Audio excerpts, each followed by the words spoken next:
No hay gastos sin representación. Por estos días, los integrantes de las comisiones económicas del Congreso de la República, en un plazo que no puede superar el 15 de septiembre, según lo previsto en el Estatuto Orgánico del Presupuesto, debemos determinar el monto del presupuesto general de la Nación para el 2025. No se trata de una decisión light o cualquiera que se pueda tomar a las carreras, pues si el monto del presupuesto de gastos o ley de apropiaciones se aprueba por encima de los ingresos proyectados, automáticamente tanto el Senado de la República como la Cámara de Representantes le estarían enviando un mensaje a la ciudadanía y al país muy grave, en el sentido de que aprobaremos a reglón seguido una reforma tributaria llamada, con fino maquillaje, ley de financiamiento, que en términos contantes y sonantes no es otra cosa que más impuestos para los colombianos, con todo y lo que ello significa en materia de incertidumbre, desesperanza, pérdida de empleos y fuga de capitales, que podríamos resumir básicamente en decrecimiento de la economía, como ocurrió en 2023, cuando nos asomamos a la debacle de la recesión económica como producto de la reforma tributaria de 2022, a la que naturalmente nos opusimos. Es por ello que frente al presupuesto de gastos propuesto por el gobierno en un monto de 523 billones de pesos, algunos congresistas han sugerido reducirlo a 511 billones, es decir, 12 billones menos, pues los ingresos proyectados por el gobierno para el 2025 son justamente de 511 billones de pesos. Algunos pensamos que además de tener el deber patriótico de eliminar cualquier fantasma que anuncie el advenimiento de reformas tributarias, tenemos incluso una responsabilidad mayor o superior, ¿cuál es? La de no hacer cuentas alegres con los potenciales ingresos del Estado en 2025, los cuales, a nuestro juicio, y apoyados en lo sostenido por el Comité Autónomo de la Regla Fiscal, no estarían en el orden ni siquiera de 511 billones de pesos, sino a lo sumo en el orden de 483.5 billones de pesos. Recordemos que el presupuesto de 2024 ya fue objeto de un recorte en suma de 20 billones de pesos y se estima que habrá que aplazar y o reducir otros 26 billones. Situación esta que nos indica y sugiere que la proyección del presupuesto de 2025 no puede tener como punto de partida el presupuesto originalmente aprobado para el año 2024 en cuantía de 502.6 billones, sino que a dicho monto debe descontársele los 46 billones que durante la presente vigencia no ingresarán a las arcas del Estado por el pésimo desempeño de la economía. Por estas razones, lideró, en compañía de algunos senadores, una proposición que ya fue radicada, que busca reducir el presupuesto general de la Nación, concretamente el presupuesto de ingresos, a sus justas proporciones. Y es que el Congreso de la República no puede ser un convidado de piedra en estas lides. Vale recordar que la Constitución definió reglas en materia presupuestal que podríamos clasificar en tres. Una, reglas de competencia, que asignan funciones concretas a las autoridades en el proceso presupuestal. Dos, reglas de procedimiento, que definen el trámite a seguir en relación con algunas de las etapas y operaciones sobre el presupuesto mismo. Y tres, disposiciones materiales, que definen los contenidos del presupuesto. Según la primera, esto es, las reglas de competencia, el gobierno propone, pero el Congreso dispone.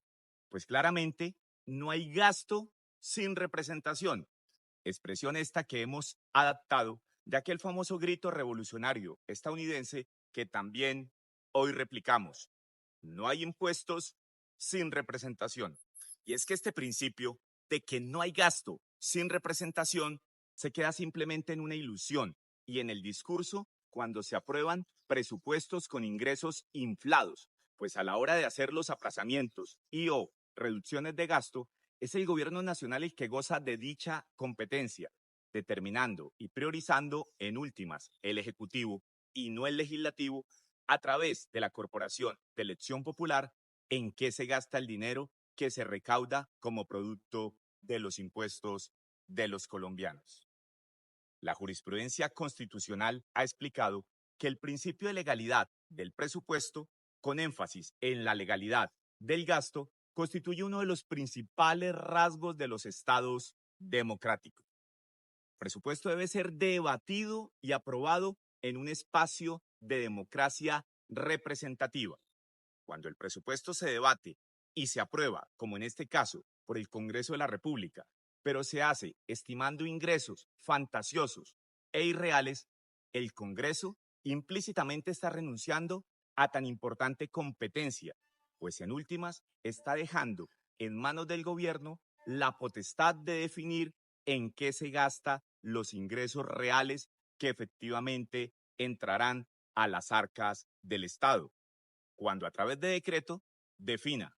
qué gastos aplaza o suprime como consecuencia de algo que ya era previsible, y es que los ingresos estimados durante la vigencia fiscal nunca llegaron. Con respecto a las reglas de procedimiento, que es la segunda de la clase de reglas que les he mencionado, aunque intentamos antes del 15 de agosto devolver el presupuesto para que el mismo gobierno, con sensatez y ponderación, lo ajustara, nuestra proposición, aunque gozó de más votos afirmativos que negativos, no logró producir el efecto esperado, pues el gobierno hizo de las suyas para promover una práctica que generalmente critica y cuestiona, pero que ahora incoherentemente puso en práctica, como fue desbaratar el quórum. Esas mismas reglas de procedimiento indican que el monto debe ser aprobado, como ya dije, antes del 15 de septiembre, para cuyo efecto no creo que el gobierno logre persuadir en esta oportunidad a los congresistas de las comisiones económicas, por cuanto, repito, aprobar el monto pretendido por el gobierno es tanto como mostrar complacencia con la aprobación de más impuestos a través de una futura, pero no muy lejana, reforma tributaria. Por lo menos, con mi voto y con el de los congresistas del Centro Democrático, el gobierno del presunto cambio, si sabe contar, no podrá contar con nosotros. Finalmente, con respecto a los límites materiales sobre el contenido de la Ley Anual de Presupuesto, la Constitución en su artículo 346 precisa que esa ley debe elaborarse, presentarse y aprobarse dentro de un marco de sostenibilidad fiscal y debe corresponder naturalmente al Plan Nacional de Desarrollo. Justamente para cumplir la regla fiscal en 2024, el gobierno nacional tendrá que aplazar y o reducir gastos en los próximos días, en un monto aproximado de 26 billones de pesos, que no tienen cómo ser financiados, dada la caída vertiginosa de los ingresos. Aprobar el presupuesto de 2025 dentro de un marco de sostenibilidad fiscal implica no hacer cuentas alegres, irreales ni fantasiosas. Debe proyectarlo el gobierno nacional como suele hacerse, teniendo en cuenta el presupuesto general de la nación anterior, en este caso el del 2024, que si bien fue aforado en 502.6 billones de pesos inicialmente, tendrá que ser reducido como mínimo en 46 billones, 20 que ya se aplazaron y 26 billones que seguramente serán aplazados en los próximos días, conforme a las recomendaciones del Comité Autónomo de la Regla Fiscal. Por ello, hablando justamente en términos de sostenibilidad fiscal, es que la iniciativa con la que cuenta el Gobierno Nacional para proponerle al Congreso un presupuesto de rentas y una ley de apropiaciones, afirmamos, no es absoluta. Dicha iniciativa tiene sus límites y dichos límites están en la propia Constitución y en la ley.